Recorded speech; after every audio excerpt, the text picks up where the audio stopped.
संस्कृताय संस्कृत वीणा क्लासेस में विद्यार्थियों के लिए स्वागत है। इस वीडियो में हम समास प्रकरण में तत्पुरुष समास पढ़ेंगे। षष्ठी तत्पुरुष समास चलेगा। तो ये सूत्र है इसका, ये षष्ठी सुबंतेन प्राग्वत राजपुरुष है, ये उदाहरण है इसका। तो षष्ठी सुबंतेन प्राग्वत,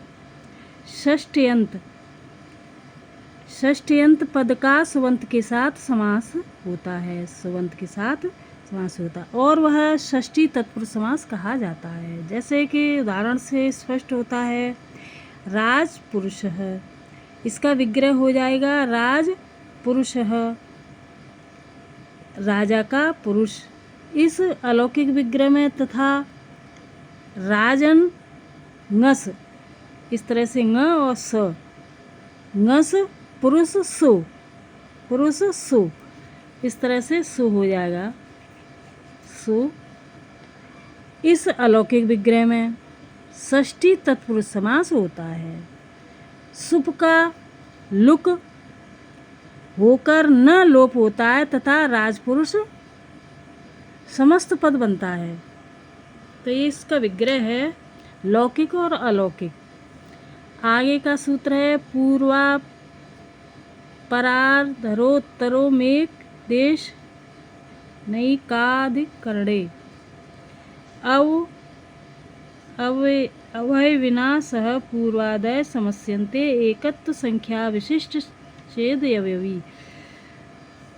तो यहाँ पर ये सूत्र कहता है कि सूत्र में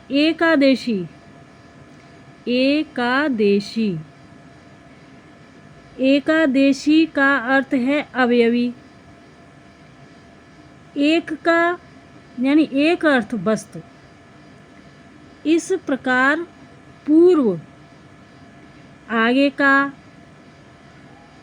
अपर पीछे का, अधर नीचे का, उत्तर ऊपर का, इन पदों का अवयवी वाचक शब्दों के साथ समास होता है यदि अवयवी एकत्व संख्यायुक्त हो अर्थात एक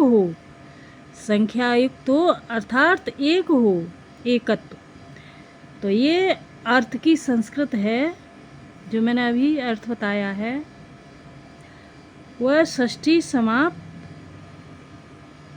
आगे षष्ठी समासा अपवादः,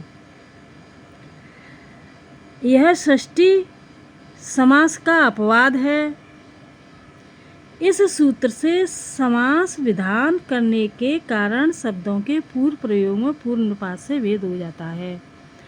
जैसे कि पूर्वम कायस्य पूर्व कायः, यानी पूर्वम कायस्य, यहाँ षष्ठी समास होता है तो काय का पूर्व निपात होता, किंतु प्रस्तुत सूत्र से समास होने पर पूर्व शब्द का पूर्व निपात होता है, क्योंकि समास शास्त्र में पूर्व इत्यादि प्रथमा निर्दिष्ट है। तो ये सूत्र ये कहता है। आगे है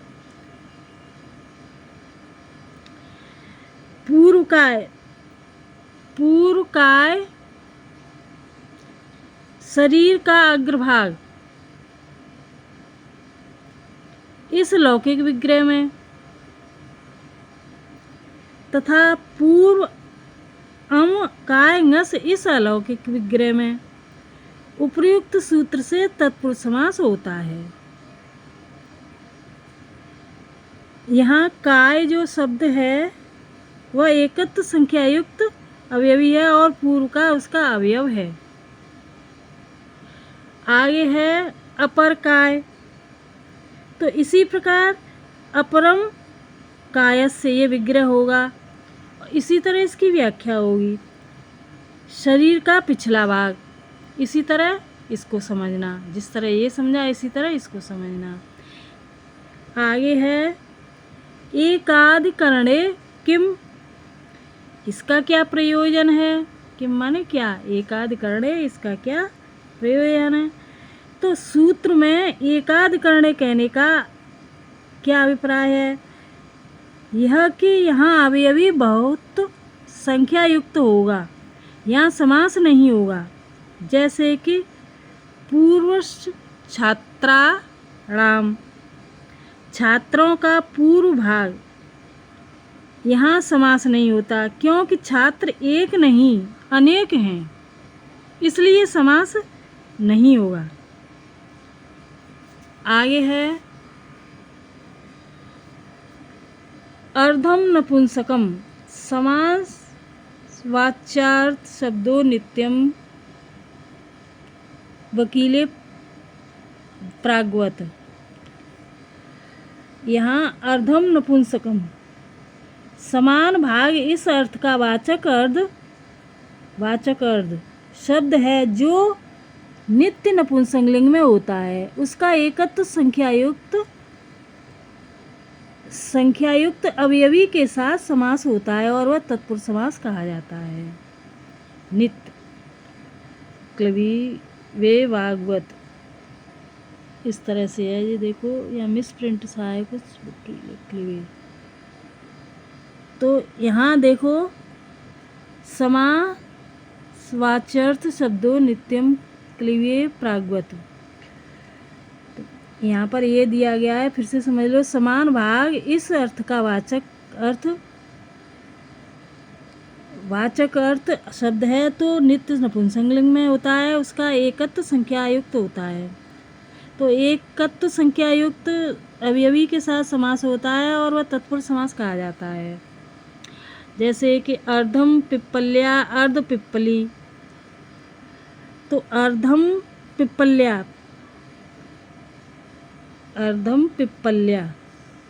तो इस विग्रह के साथ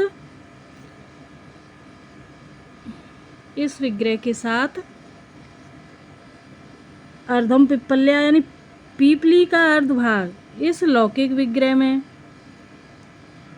तथा अर्ध अम पिप्पलिंगस इस अलौकिक विग्रह में। वह लौकिक था और ये अलौकिक में उपर्युक्त सूत्र से समास होता है। अर्ध शब्द का पूर्व निपात होकर अर्ध पिप्पली शब्द बनता है। यहाँ तत्पुरुष में पूर्व पद प्रधान है, इस शब्द में पूर्व पद प्रधान है। तो ये सूत्र ये कहता है। अगला है सप्तमी सौंडई, तो सप्तम्त का सौंड आदि शब्द के साथ समास होता है और वह तत्पुरुष समास कहा जाता है। जैसे कि अच्छेश सौंड, अच्छे सौंड इत्यादि। तो अच्छेश सौंड पासे फेंकने में चतुर इस लौकिक विग्रह में, तथा अच्छ सुप सौंड सु इस अलौकिक विग्रह में तत्पुरुष समास होता है। यहाँ सप्तम्यंत का पूर्व प्रयोग होता है। आगे है द्वितीया तृतीय इत्यादि योग विभागाद अन्यत्रा अपि तृतीयादि विभक्तीनां प्रयोग वशास्त्र मासो ज्ञेय। यहाँ द्वितीया तृतीया इत्यादि योग विभाग करने से प्रयोग के अनुसार अन्यत्र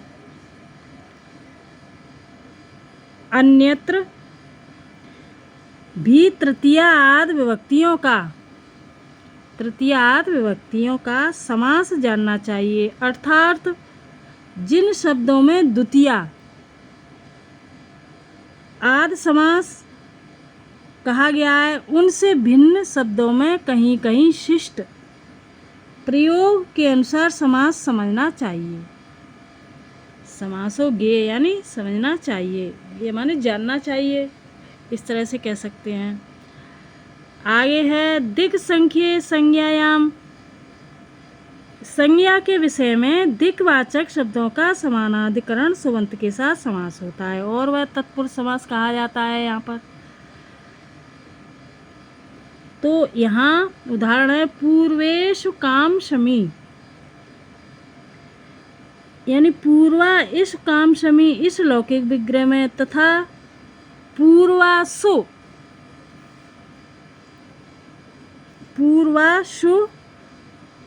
यहाँ पर इस काम शमी सु ये अलौकिक विग्रह है इसका।